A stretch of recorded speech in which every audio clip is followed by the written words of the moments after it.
పరిపాలక జగతికి నీవే ఆధారమా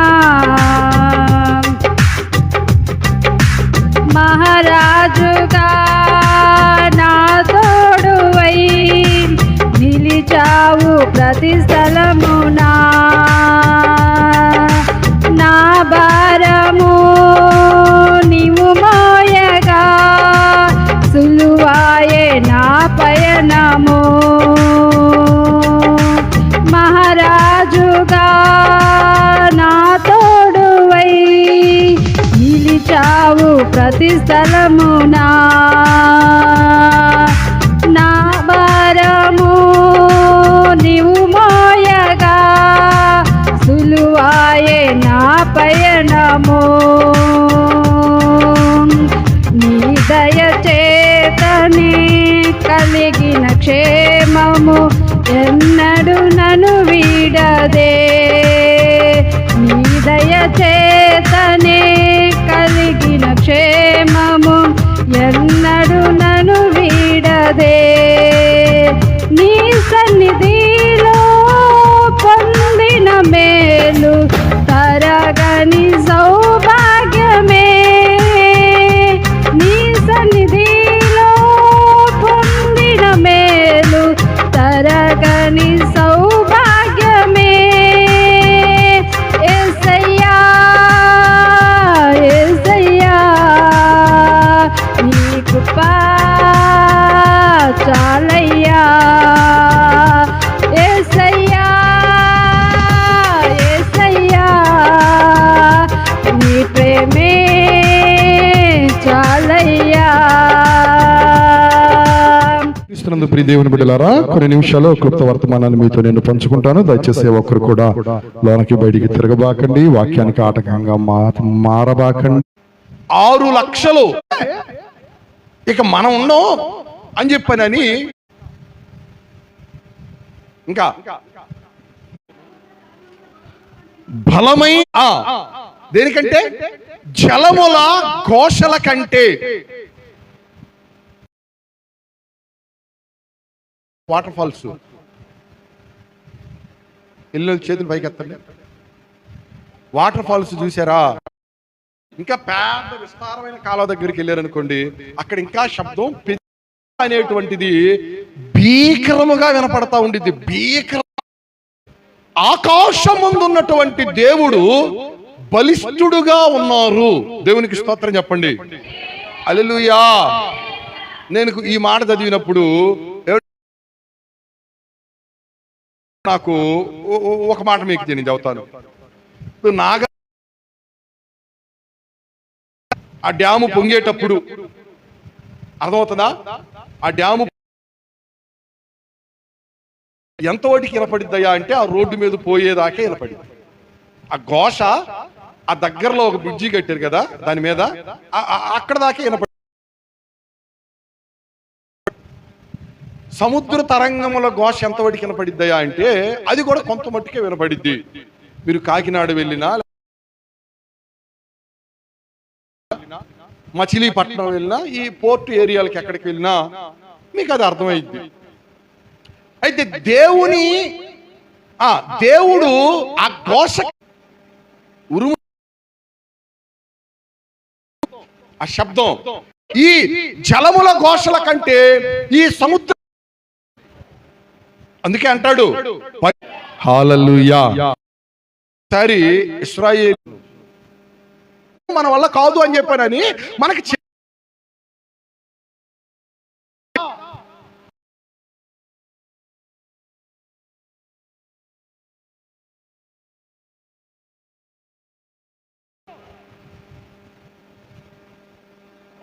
మీరు భక్తి చేస్తున్నారు, మీరు దేవుని దగ్గరకు వస్తున్నారు, ఇష్టుడైనటువంటి దేవుని చెంతకు మీరు వస్తున్నారు. మీరు ఇంకా మేము బలహీనులమని మీరు భావించకూడదు. ఓ పరిస్థితిని చూసినప్పుడు ఆ పరిస్థితిని బట్టి నీ హృదయము బలహీనపరచబడకూడదు.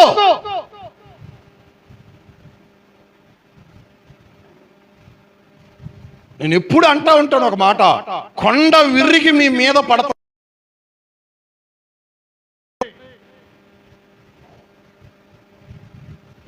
మీరు ఎందుకు చెలిస్తారు? మనం సేవించే, మనం ఆరాధన చేసుకుంటున్నటువంటి దేవుడు ఎవరు?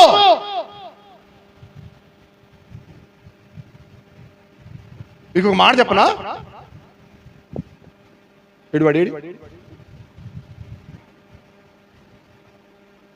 ఆ రోడ్డు మీద పడి ఆడుకుంటా ఉంటాడు.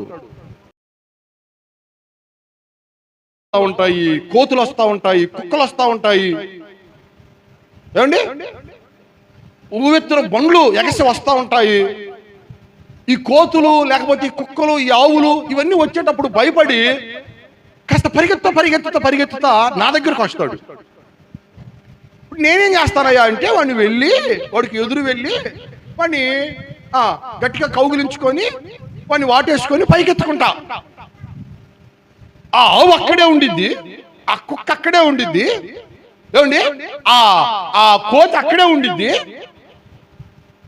ఇప్పుడు వీడేం చేస్తాడయ్యా అంటే వాటిని చూసి భయపడి దగ్గరకు వచ్చిన వాడు, వాటిని చూసి జడిసి నా దగ్గరకు వచ్చిన వాడు, ఎప్పుడైతే నేను వాడిని ఎత్తుకొని ఏమండి వాడిని మోస్తున్నాను, దేని వైపు తిరిగి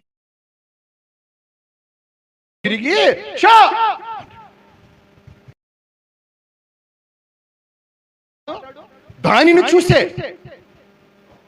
ఏమండి ఆ పైకి ఎగసి వచ్చేటువంటి ఆ కుక్కను చూసే భయపడ్డాడు, ఆ కోతిని చూసే భయపడ్డాడు. ఎప్పుడైతే ఒక తండ్రిగా నేను వాడిని ఎత్తుకొని నేను మోస్తున్నానన్న సంగతి వాడు గ్రహించాడు, వాడికి ఆ ధైర్యం ఎక్కడి నుంచి వచ్చిందో మరిక, ఏమండి ఆ ధైర్యం ఎక్కడి నుంచి వచ్చిందో, నువ్వు వాటి వైపు తిరిగి వాటిని షా అంటా ఉంటాడు. మీకు అర్థం కావడానికి నేను చెబుతున్నాను. నువ్వు పరిస్థితులను చూసి పరిస్థితులను బట్టి నువ్వు బలహీనురాలివిగా నువ్వు మార్చబడవలసినటువంటి అవసరం లేదు.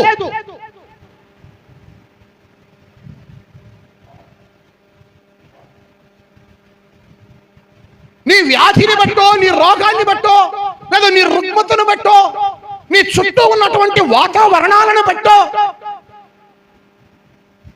నువ్వు కృంగిపోవలసినటువంటి అవసరం లేదు, నువ్వు బలహీనపడవలసినటువంటి అవసరం లేదు. మనము ఆరాధన చేస్తున్నటువంటి దేవుడు బలిష్ఠుడు. ఆయన పిల్లలను ఆయన బలిష్ఠులుగా మార్చుచున్నారు. గట్టిగా చెప్తారా? చెప్పండి హల్లెలూయా.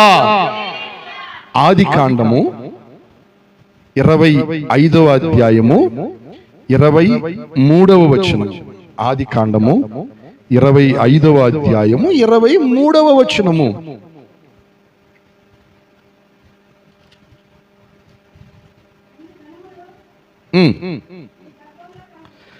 రెండు జనములు నీ గర్భములో కలవు. జానపదాల ఏ జానపదాలు? జానపదాలు కాదు, జనపదములో రెండు జనపదములు నీ కడుపులో నుంచి ప్రత్యేకముగా వచ్చును.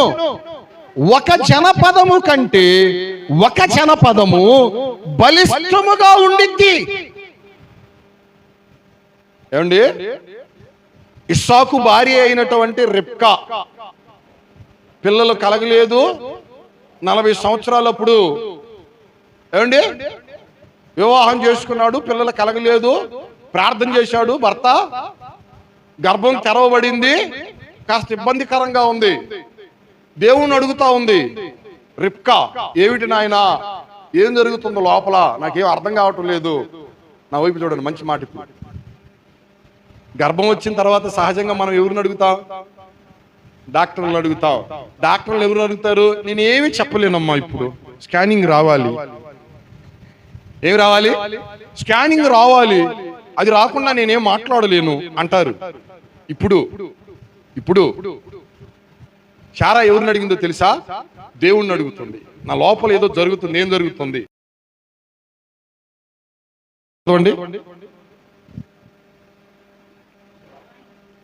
22వ వచనం. ఆమె గర్భములో శిశువులు ఒకనితో ఒకడు పెనుగులాడిరి గనుక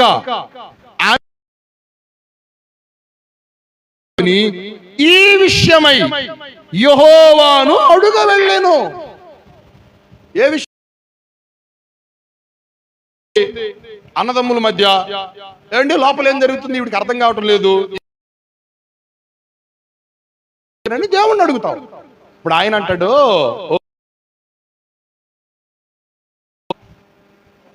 ఏమండి జనపదములు ఉన్నాయి, 2 జనాంగాలు. ఒక జనపదము కంటే మరి యొక్క జనపదము బలిష్టముగా కనబడిద్ది, బలిష్ఠులుగా ఉంటారు వాళ్ళు. ఇప్పుడు శారా గర్భంలో, రెబ్కా గర్భంలో నుంచి పుట్టింది ఎవరు? అమ్మ సహోదరిలో, రెబ్కా గర్భంలో నుంచి పుట్టింది ఎవరు? చెప్పండి.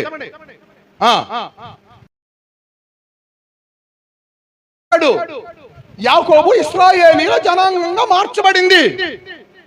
ఈనాడు ప్రపంచ చరిత్ర చెబుతోంది ఇశ్రాయేలీల జనాంగము బలిష్టమైనటువంటి వారుగా కనబడుతున్నారు ప్రపంచ చరిత్రలో. అందుకే ఏ రూపముగా వాళ్ళని తీసుకున్నా, ఇది నేను చెబుతున్న మాట కాదు, చరిత్ర చెబుతున్నటువంటి సత్యం. ఒక ఇంటెలిజెంట్ వ్యవస్థలో చూడాలి అంటే ఏమండి ఇశ్రాయేలీయులను మించినటువంటి వారు లేరు అని అంటుంది. వాళ్ళ దగ్గర ఉన్నటువంటి సెక్యూరిటీ సిస్టమ్ కానివ్వండి, ఏమండి వాళ్ళ దగ్గర ఉన్నటువంటి రక్షణ వ్యవస్థ కానివ్వండి,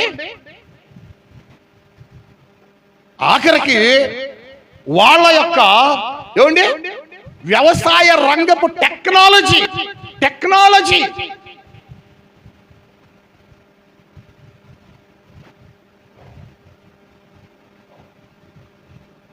వేల ఎకరాలు, లక్షల ఎకరాలు ఏమండి బీడు భూములను మిగిలిపోతా ఉన్నాయి, మనం చూస్తున్నాం. కానీ వాళ్ళేమో ఏమండి సముద్రాల మీద సైతం, ఓడల మీద సైతం వ్యవసాయాన్ని కొనసాగిస్తున్నాడు. ఓడల మీద సైతం. దేవుని పిల్లరా, దేవుని పిల్లలు బలిష్ఠులు.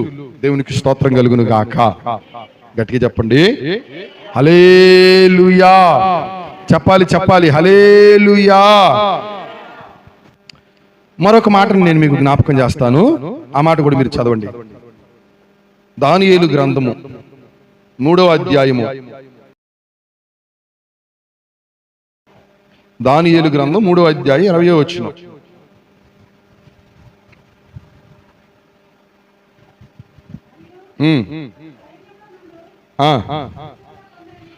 తన సైన్యములో ఉన్నటువంటి బలిష్ఠులలో కొందరిని పిలువనంపించి షడ్రాకును మెషేకును అబేద్నెగోను బంధించి వేడిమి గల మండుచున్న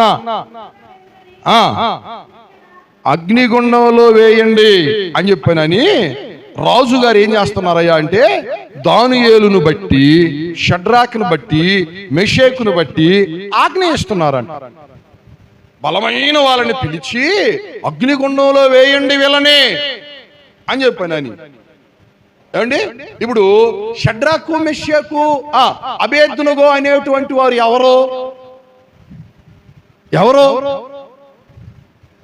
ఎవరండి? ఏమండి వీళ్ళు ఎవరయ్యా అంటే బలహీనులు కాదు, వీళ్ళు బలిష్ఠులు. ఒక మాట నన్ను అడగనివ్వండి, అగ్నిగుండంలో వేసే వారు బలిష్ఠులా, అగ్నిగుండంలో వేయబడినా కూడా తిరిగి వచ్చేవారు బలిష్ఠులా? హలో, మీకు అర్థమైందా నా మాట? ఏమండి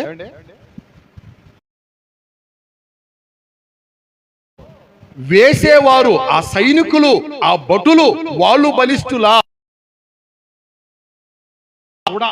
ఏమండి దానిని జయించి తిరిగి వచ్చినటువంటి షడ్రక్, మెషక్, అబేద్నెగోలు బలిష్ఠులా? చాలా మంది ఒక ప్రశ్న అడుగుతారు, నిజంగా దేవుడు మంచోడైతే, మన వైపు చూడండి, అసలు ఏదేను తోటలో మంచి చెడ్డల తెలివినిచ్చేటువంటి ఆ వృక్ష ఫలాన్ని ఎందుకు వేసినట్టు? దాన్ని తినొద్దు అని ఆయన ఎందుకు చెప్పినట్టు? అసలు అది వేయకుండా ఉంటే ఏ గోళ లేకుండా పోయింది కదా. ఏమండి, అప్పుడు మేము అందరం కూడా మంచోళ్ళలా కనబడే వాళ్ళం కదా. అసలు ఆ చెట్టే వేయకుండా ఉంటే ఆ తోటలో, ఏమండి, ఎందుకు వేసాడు దేవుడు అని చెప్పని అనుకుంటా ఉంటారు.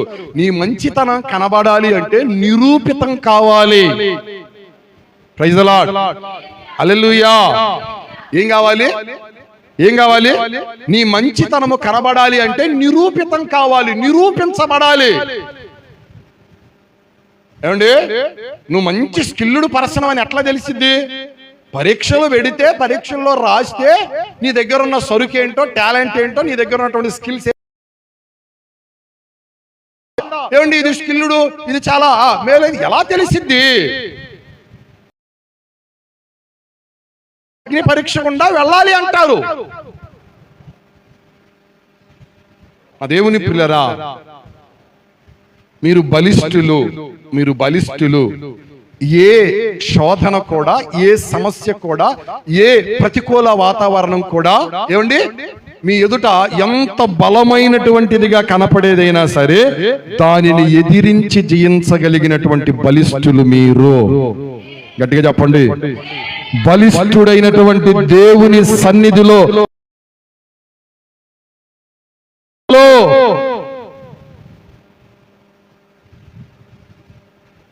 నీ గుండెల మీద ఈ మాట రాసుకో.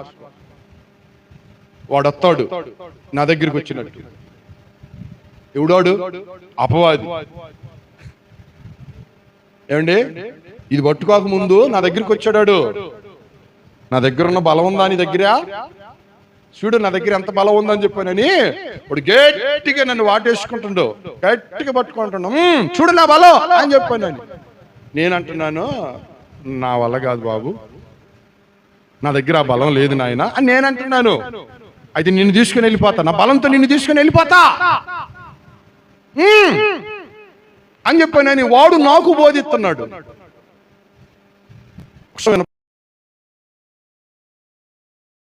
నా జీవితంలో అనుభవించిన నేను మీకు బోధిస్తున్నాను. ఆ స్వరం ఏమంటుందో తెలుసా? నా కుమారుణ్ణి నువ్వు ఎత్తుకొని వెళ్ళగలవా? ప్రైజ్ ది లార్డ్, హల్లెలూయా. నా కుమారుణ్ణి నీవు ఎత్తుకొని వెళ్ళగలవా? ఆ శక్తి, ఆ బలం నీలో ఉందా?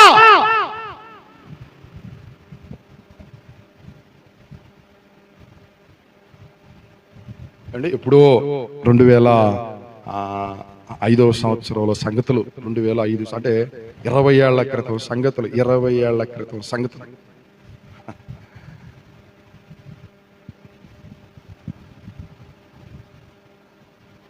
ఈ మధ్యలో ఆ తర్వాత అప్పుడప్పుడు ఏమండి 1-2 పర్యాయాలు కనబడ్డాడు. కానీ అప్పటిలాగా వాడు నా ముందు మేకపోతు గాంభీర్యం ప్రదర్శించి నేను బలిష్ఠుడును, నేను బలవంతుడును, నేను నిన్ను అది చేస్తాను, ఇది చేస్తాను అని చెప్పానని వాడు ప్రగల్భాలు పలకపోతున్నా అండి. ఇప్పుడేమంటావో తెలుసా? రే, నువ్వు బలవంతుడి వారా, నువ్వు బలిష్ఠుడి వారా? నేను ఆరాధించేటువంటి దేవుడు నీకంటే బలవంతుడు. ఆయనను ఆరాధిస్తున్నటువంటి ఆ బలాన్ని, ఆ బలిష్టతను దేవుడు నాకిస్తున్నాడు. కాబట్టి ఇప్పుడు నేను కూడా బలిష్ఠుడనే.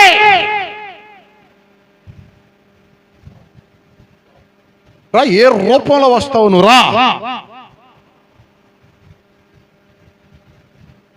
ప్రైజ్ ది లార్డ్, హల్లెలూయా.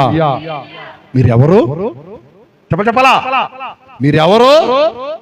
బలిష్ఠులు. 1-2 విషయాలు చదువుతాను. బలిష్ఠులకు కలిగేటువంటి ఆశీర్వాద ఫలాలు. నెంబర్ 1 చదవండి ఆ మాట. సామెతల గ్రంథము 11వ అధ్యాయము 16వ వచనం. సామెతల గ్రంథము 11వ అధ్యాయం 16వ వచనం. నెనరు కలిగినటువంటి స్త్రీ ఘనత పొందిద్ది. బలిష్ఠులు ఐశ్వర్యమును చేపట్టుదురు. వాళ్ళంట ఐశ్వర్యాన్ని చేపడతారు. దేవునికి స్తోత్రం చెప్పండి. హల్లెలూయా చెప్పాలి, చెప్పాలి. హల్లెలూయా. ఏం చేస్తారంట? బలిష్ఠులు ఐశ్వర్యాన్ని చేపడతారు. బైబిల్ గ్రంథంలో రాయబడిన మాట ఏమిటయా అంటే, దేవుని బిడ్డలారా, దేవుడు ఏమండి ఆయన యొద్ద ఘనత ఉన్నది, కలిమి ఉన్నది, ఐశ్వర్యము ఉన్నది. ఏమున్నాయి? ఘనత ఆయన దగ్గరే ఉన్నది, కలిమి ఆయన దగ్గరే ఉన్నది, ఐశ్వర్యము కూడా ఆయన దగ్గరే ఉన్నది. అందుకే యోసేపు విషయంలో ఏమండి యాకోబు ఒక మంచి మాట పలుకుతారు. ఆ మాట మీరు చదవండి. యోసేపు విషయంలో యాకోబు ఒక మంచి మాట పలుకుతారు. ఆ మాటను మనం చదువుదాము. దేవుని బిడ్డలారా, దేవునికి స్తోత్రం. హల్లెలూయా. ఆ మాటని మనం చదవండి. ఆది కాండము 49వ అధ్యాయము 26వ వచనం.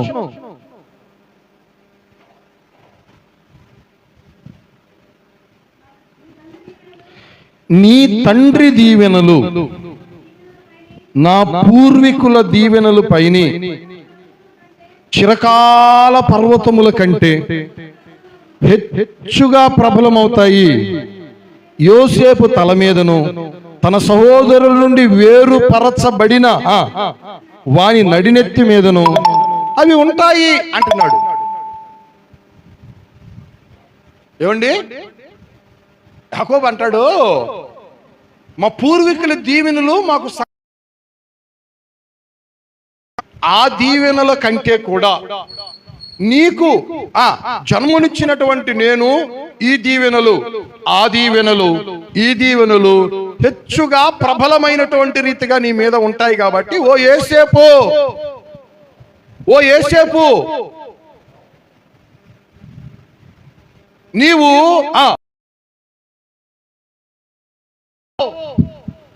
అందుకే మనం చూస్తాం ఏమండి, యోసేపు అట వారి నాన్నగారిని యాకోబు గారిని ఒకానొక సందర్భంలో ఆయన దగ్గరికి తెప్పించుకోవడానికి వెళ్ళినప్పుడు, పంపించినప్పుడు ఆ యోసేపు పంపించినటువంటి ఆ బండ్లను చూసే యాకోబుకు గుండె పగిలినంత పని అయిపోయిందంట. నా కొడుకేనా ఈ పంపించింది? అంత గొప్పవాడయ్యాడా?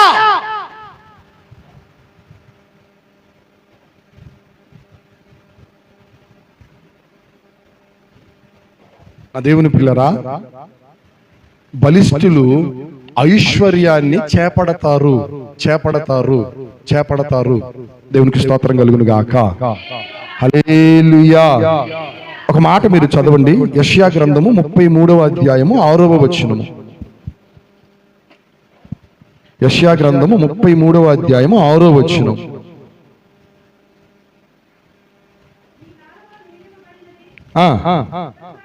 స్థిరముగా ఉండిద్ది.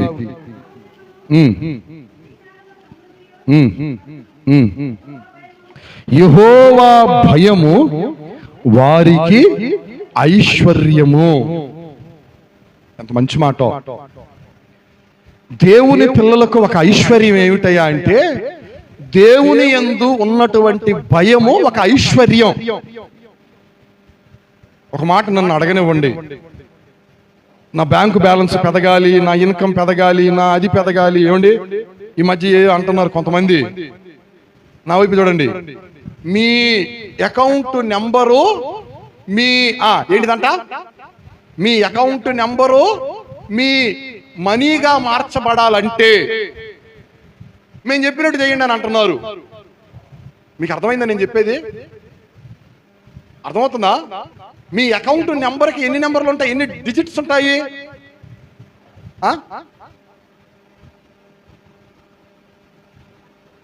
12? ఏ అకౌంట్? మీ సెల్ ఫోన్కి ఎన్ని డిజిట్స్ ఉంటాయి? 10. మీ అకౌంట్కి 11 నుంచి పైన ఉంటాయి. కొన్ని బ్యాంకులకి ఏమో 11 ఉంటాయి, కొన్ని బ్యాంకులకు 12 ఉంటాయి. ఏమండి మరి 11 వేసుకుందాం. 11 డిజిట్స్ అంటే ఎంత? 1,00,000 రూపాయలకి ఎన్ని డిజిట్స్ తల్లులు? ఏంది నా వైపు చూస్తారండి? 1 లక్షకి ఎన్ని డిజిట్స్? 6. 10 లక్షలకి 10 లక్షలకి అమ్మో ఏందిరా లెక్క తప్పుతుంది. 1,00,000కి 6 అయితే 10 లక్షలకి ఎంత? ఇంకొక్కటే కదంటారా పెంచేది? 7. కోటి అయితే 8. 10 కోట్లు అయితే 9. 100 కోట్లు అయితే 10. ఇంకా 11 రావాలంటే ఎన్ని కోట్లు ఉండాలా? నేను ఎందుకు చెబుతున్నానంటే ఈ మధ్య చాలా మంది మీ అకౌంట్ డిజిట్స్ మీ బ్యాలెన్స్ డిజిట్స్ గా మార్చబడిద్ది అని చెప్పి నేను ఏవేవో పెట్టండి, ఇందులో పెట్టండి, అందు చేయండి, ఇది చేయండి, ఇది చేయండి, అది అని చెప్పేసరి ప్రజలను గుల్ల చేస్తున్నారు. ప్రజలు కూడా ఏమవుతున్నారా అంటే ఆ మాయ మాటలకు లోనైపోయి ఉన్నవి కూడా పోగొట్టుకుంటున్నారు. మీరు వాళ్ళనే చూస్తున్నారు. అత్యధికమైన వడ్డీ ఇస్తామని చెప్పనని ఆ చిట్ ఫండ్లు ఈ చిట్ ఫండ్లు అవి ఇవి పెట్టుకొని రాత్రి బోర్డులు తిప్పేసి ఐపీఎల్ పెట్టేసి వెళ్ళిపోతున్నారు. వీళ్ళేమో లబోదిపోమంట రోడ్ల మీద పడిపోయి ప్లకార్డులు పట్టుకొని న్యాయం జరగాలి, న్యాయం జరగాలి, న్యాయం జరగాలి. ఇది నీకు జరిగే న్యాయం అంటే తక్కువగా మాట్లాడటం కాదు. నా బాధ ఏంటయ్యా అంటే అత్యాశకు వెళ్ళొద్దు అని తాత్పర్యం. అది శుభ్రంగా ఏమంటే గవర్నమెంట్ కొన్ని ఉన్నావి కదా, వాటిల్లో నమ్ముకోవచ్చు కదా. వాటిని నమ్ముకోకుండా అత్యాశకు వెళ్ళిపోయి అత్యధికమైనటువంటివి ఏవో ఇస్తారు, వడ్డీలు ఇస్తారని చెప్పేసారని వీటిని నమ్ముకొని ఏమంటే ఆ తర్వాత మోసపోవటం దేనికి? అత్యాశ కదా వాళ్ళని ఆ కాడికి దిగజార్చింది. ఎన్ని చోట్ల ఎన్ని మోసాలు జరిగినాయి అని అవేర్నెస్ తెస్తున్నా సరే ఇంకా ఇంకా ఇంకా ఇంకా ఇంకా ఇంకా ఇంకా మొన్న ఇటీవల ఒక వార్త విన్నాను. ఇలాంటి వార్తలు నేను తరచుగా వింటాను. ఏమండి నా మనసు చాలా కలిసి వేసింది. మేబీ హైదరాబాద్లో నేను అనుకుంటున్నాను. భార్యని చంపాడు, పిల్లల్ని చంపాడు, తాను చచ్చిపోయాడు. కారణం ఏంటయ్యా అంటే ఈ ఆన్లైన్లో బెట్టింగ్లు ఏవో ఆడాడు. ఆన్లైన్లో బెట్టింగ్లు ఆడాడు. ఎందుకు నీకు ఆ వ్యసనం పట్టుకుంటుంది? దేనికయ్యా అంటే బాగా సంపాదించాలి, నేను డబ్బు త్వరగా సంపాదించాలి, షార్ట్ కట్ లో సంపాదించాలి, త్వరగా సంపాదించాలి, గొప్ప ఐశ్వర్యవంతులు మేము కావాలి. చూడండి ఆ ఆలోచన ఏ కాడికి దిగదార్చి ఇప్పుడు సంపాదించడం ఏమో గానీ ఉన్నదంతా కూడా ప్రాణమే పోగొట్టుకునే స్థితికి వచ్చేసింది. ఎందుకు ఆ కర్మ?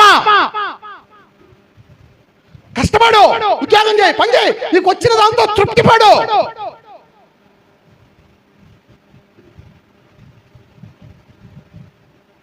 మీరు ఒక ఐశ్వర్యవంతులు కావాలని మీరు కోరుకుంటున్నారా? నా దేవుడు చెప్తున్నాడు, దేవుని యందు భయభక్తులు కలిగి మీరు నడుచుకోండి, ఆ భయము మీకు ఒక ఐశ్వర్యము. గట్టిగా చెప్పండి హల్లెలూయా. నువ్వు కూడబెట్టుకో, దీనిని ఎంత కూడబెట్టుకోగలవో. నా మాట అర్థమవుతుందా? నువ్వు ఎంత కూడబెట్టగలవో, ఎంత పోగేయగలవో, ఎన్ని రాసులు నింపగలవో దీనిని కూడబెట్టు. రోజు రోజుకి దేవుని పట్ల ఉండేటువంటి ఆ భయము అత్యధికమవుతా ఉండాలి. కొంతమందిని మీరు గమనించారా? ప్రారంభ దినాల్లో దేవుడు అంటే భయపడతారు. భక్తి జీవితం కొనసాగిన తర్వాత కొంతకాలం నడిచిన తర్వాత ఏమండి ఆ భయం పోయిద్ది. ఏముందిలే, మా దేవుడే కదా, మేము పోయే దేవుడేగా, మేము స్తుతించే దేవుడేగా, ఆ భయం పోయిద్ది. ఆ రీతిగా ఉండకూడదు. దినదినము ఆ భయము పెదగాలే గాని తరగకూడదు. అందుకే అంటాడు, మీలో యెహోవాకు భయపడి. మనం చూసుకోవాలా, నేను భక్తి ప్రారంభంలో దేవుని పట్ల భయం ఎంత ఉందా, ఇప్పుడు భయం ఎంత ఉందా? అది నీకు ఐశ్వర్యం. Praise the Lord. హల్లెలూయా. చెప్పడానికి చాలా సంగతులు ఉన్నాయి. ఇంకొక మాట జ్ఞాపకం చేస్తాను, చదవండి ఆ మాట. రోమీయులకు రాసిన పత్రిక 10వ అధ్యాయం 12వ వచనం.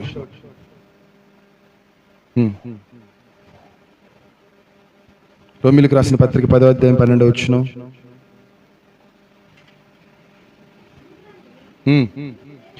యూదుడని గ్రీసు దేశస్థుడని అసలు భేదాలు అనేవి లేవు. ఒక్క ప్రభువే అందరికీ ప్రభువై ఉండి తనకు ప్రార్థన చేయు వారి అందరి ఎడల కృపావంతుడుగా ఆయన ఉన్నారు. ఎంత మంచి మాట! ఏమండి, యూదుడని గ్రీష దేశస్థుడని భేదమేమీ లేదు. ఎక్కడెక్కడో మీరు భేదాలను మీరు ఒకవేళ వినొచ్చు, చూడొచ్చు, కనవచ్చేమో, కానీ యేసు ప్రభువు దగ్గర భేదాలు లేవు.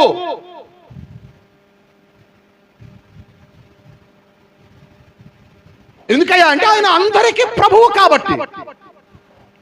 ఆయనకు ఎందరైతే ప్రార్థన చేస్తారో వాళ్ళందరి ఎడల ఏమండి కృపను కనబరచడానికి ఆయన ఎవరంట? ఐశ్వర్యవంతుడు. ఆయన కృప మహదైశ్వర్యము కలిగిన వాడు. ప్రైజ్ ది లార్డ్, హల్లెలూయా.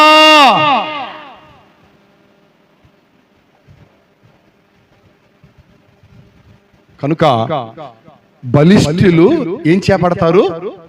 ఐశ్వర్యాన్ని చేపడతారు. నా దేవుని పిల్లరా, మీరు దేవుడిచ్చేటువంటి ఐశ్వర్యాన్ని చేపట్టుదురుగాక. ప్రభు ఇచ్చేటువంటి ఆ కృప మహదైశ్వర్యమును చేతబట్టుకొని నడిపించబడుదురుగాక. యెహోవా యందలి భయము మీకు ఒక ఐశ్వర్యము వలె మార్చబడునుగాక. హల్లెలూయా. మిమ్మల్ని చూసిన వారందరూ కూడా మీరు ఐశ్వర్యవంతులు అని పలుకుదురుగాక. మరొక మాట జ్ఞాపకం చేస్తాను, చదవండి ఆ మాటలు. పేతురు 6వ వచనం.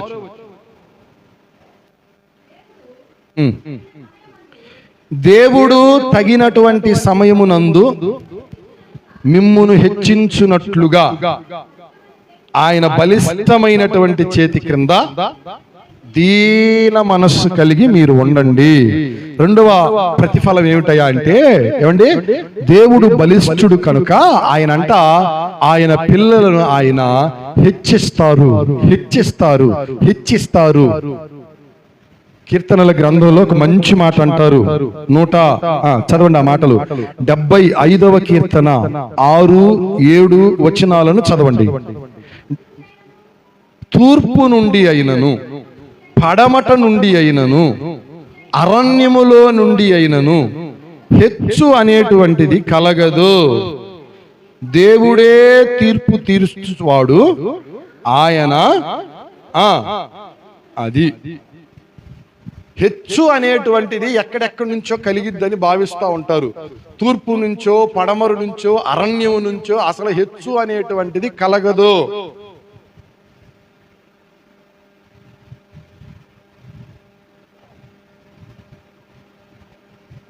ఏమండి, కొంతమంది అంటూ ఉంటారు, మేము ఈ స్థితిలో ఉండటానికి కారణం మా స్వయం కృషి అండి అంటూ ఉంటారు.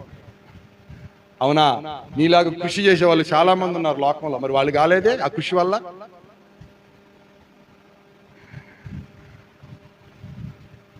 హెచ్చు ఎవరి వలన కలిగిద్ది? చెప్పండి. హెచ్చు ఎవరి వలన కలిగిద్ది? ఒక దేవుని వల్లనే. వాళ్ళను పట్టుకొని పోయారు, ఆ యవ్వనస్తులని, ఆ బాలులను పట్టుకొని వెళ్ళిపోయారు. ఏమండి, వీళ్ళదేముందిలే అని చెప్పని అనుకున్నారు. కానీ వాళ్ళేమో ఆ దేశంలో ముఖ్యమైన వారుగా మార్చబడ్డారంట. షడ్రకు, మెషకు, అబేద్నెగో, అలాగే దానియేలు. ఏమండి, ఆ దేశంలోనే హెచ్చైన వారుగా కనబడుతున్నారంట. యాకోబు పత్రికలో ఒక మంచి మాట అన్నారు. 4వ అధ్యాయం 10వ వచనంలో. యాకోబు పత్రిక 4వ అధ్యాయం 10వ వచనంలో,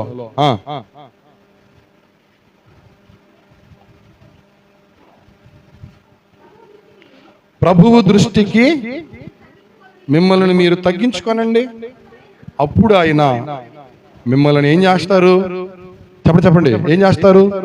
హెచ్చిస్తారు. దేవుని దృష్టికి మిమ్మల్ని మీరు తగ్గించుకోనండి.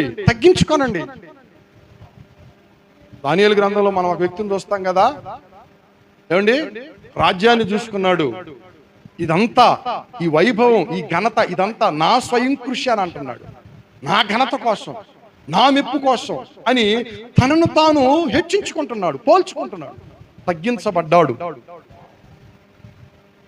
మనము దేవుని దృష్టిలో మనలను మనము తగ్గించుకోవాలి. దావీదు అంటాడు, నేను ఎంత మాత్రపు వాడిని అయ్యా, నేను ఎంత మాత్రం, మిన్నల్లి లాంటి వాడు. మిన్నల్లి ఏమండి? మిన్నల్లి అంటే అర్థం ఏంటి? నాలో మిన్నల్లి అంటే అర్థం ఏంటి?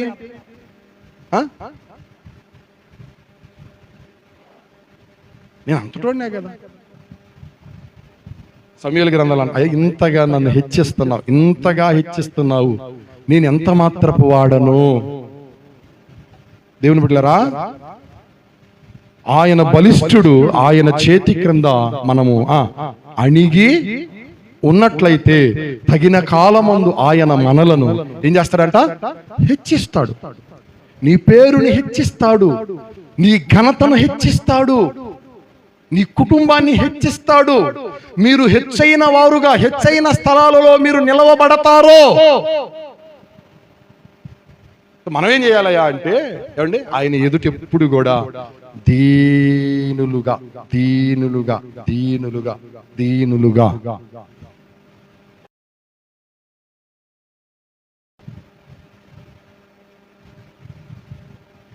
రోడ్డు మీద తిరుగుతా ఉన్నాడంట, రోడ్డు మీద అండి కోసం ప్రార్థన చేస్తే మందిరానికి వచ్చాడు. చక్కగా మందిరంలో కొనసాగుతా ఉన్నాడు. ఏమండి, పరిచర్య చేస్తున్నాడు, ఆతిథ్యం చేస్తున్నాడు, సపర్యలు చేస్తున్నాడు, అన్ని చేస్తున్నాడు. దేవుడు అన్నిటినీ చూసి ఏమండి ఉద్యోగాన్ని ఇచ్చాడు.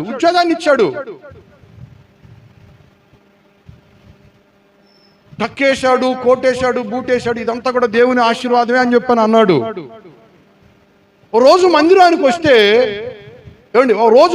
వస్తే దైవజనుడు కాస్తయా మందిరంలో ఆ పట్టలు వేయి అని చెప్పన్నాడంట. పట్టలు వేయి అని చెప్పానని నాకు చెబుతాడా? నేను ఇప్పుడు ఎవరిని చెప్పండి, నేను ఎవరిని? నేను ఇప్పుడు ఒక సార్ని, నాకు చెబుతాడా పట్టలేమని? ఇప్పుడు నా స్థాయి అదా? ఏది నీ స్థాయి? నువ్వెంత ఆశీర్వదించబడ్డా, నువ్వెంత దీవించబడ్డా, నువ్వెంత గొప్పవాడివి, గొప్ప దానివైనా సరే దేవుని ఎదుట ఒక సామాన్యమైన వ్యక్తిగానే, ఒక సామాన్యురాలిగానే, ఒక సామాన్యుడిగానే నువ్వు కనబడాలి.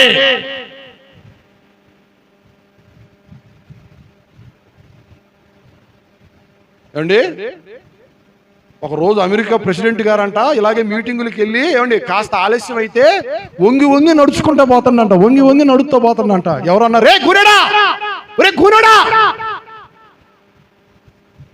ఏందిరా ప్రార్థన జరుగుతుంది అటు ఇటు అని చెప్పండి మౌనంగా పోయి అడిగారంట. ఎవరండి ఆయన అంటే, బాబు ఆయన ఈ దేశానికి ప్రెసిడెంట్. మరి ఏమిటి వంగి వస్తున్నాడు? ఆలస్యం అయిందని, ఏమండి, దేవునికి భయపడుతూ.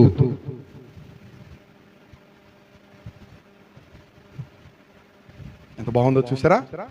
ఆలస్యం అయిందని, ఏమండి, దేవునికి భయపడుతూ. నీకు ఎప్పుడన్నా మందిరానికి ఆలస్యం అయితే నీ ఇంట్లో నుంచి రావాల్సిన క్రమం ఏంటో తెలుసా? పరుగు.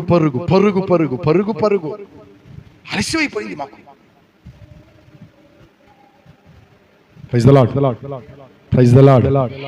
నా దేవుని ప్రియులారా, నా దేవుడు మిమ్మల్ని హెచ్చించేవారుగా ఉన్నారు. ఆయన చేతి క్రింద దీన మనస్సుతో మీరు బ్రతకండి. మీరే కానివ్వండి, మీ పిల్లలే కానివ్వండి, మీ పిల్ల తరాలను దావీదును హెచ్చించిన దేవుడే నిన్ను కూడా హెచ్చించబోతున్నాడు. దావీదును ఆశీర్వదించిన దేవుడే నిన్ను కూడా ఆశీర్వదించబడుతున్నాడు. నువ్వు కూడా చెప్పాల్సిన మాట ఏంటో తెలుసా? ఇంతగా నా పట్ల చేయటానికి నేను ఎంతటి వాడనయ్యా. కళ్ళు మూయండి, ప్రార్థన చేయండి. ప్రభువా, నేను బలహీనుడును కాదు, నేను బలిష్ఠుడును అని మీరు నాతో మాట్లాడుతున్నారు. బలిష్ఠులు మా నాయన ఎటువంటి ప్రతిఫలాలు పొందుతారో శ్రేష్టమైనటువంటి అనుభవాలు మాతో మీరు పంచుకున్నారు. మీకు స్తోత్రం. చేయండి, ప్రార్థన. చేయండి, ప్రార్థన చేయండి. ప్రభువా నీకు స్తోత్రాలు నాయనా, నన్ను బలిష్ఠుడిగా ప్రభువా నీవు మార్చుచున్నందుకు నీకు స్తోత్రాలయ్యా అంటూ ప్రార్థన చేద్దాం.